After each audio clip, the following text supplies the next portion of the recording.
आपने कभी सुना है पूरे भारत के इतिहास में कभी भी, क्या हम लोग कभी विदेशों पर कब्जा करने या उनके माल को छीनने, क्या कभी हम गए? पूरे इतिहास की बात करेंगे हम। जब से हमने रामायण काल पढ़ा, हम गए, श्री राम जी गए, सीता जी को लेकर आए, वहां के ही व्यक्ति को वहां का राजपाट दे आए। क्या कभी इतिहास में हमें यह पढ़ा हमने कि हम किसी देश पर आक्रमण किया और हम वहां से लूटपाट कर गए? कभी भी। ऐसा क्यों? क्योंकि, और लोग हमारे यहां पर क्यों आए? आप अगर इतिहास पढ़ेंगे तो बहुत से देशों ने भारत पर आक्रमण किया और लूट के ले गए।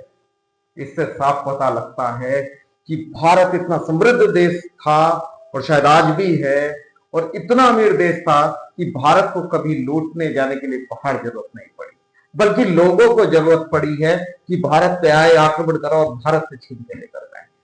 भारत अपने आप में एक सर्वशक्तिवान था, सर्वशक्तिशाली था और संपन्न देश हुआ करता था, और आज भी हो सकता है। इतनी क्षमता हम रखते हैं।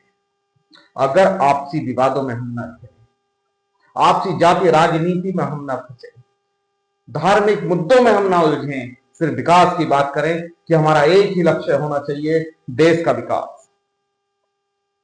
और देश का विकास होगा तो विश्व में हम पुनः अपनी स्थापना कर पाएंगे। जो लोग कहते हैं इसको सोने की चिड़िया कहा जाता होगा, क्यों कहा जाता होगा? तो उसका एक उदाहरण ये भी है कि हमने कभी किसी भी देश पर यदि आक्रमण किया है तो हमने उसको लूटा नहीं है, अन्यथा हमने आक्रमण ही दूसरे देशों में, हमें जरूरत ही नहीं थी, हमारे घर से ही हम इतने सक्षम हुआ करते थे।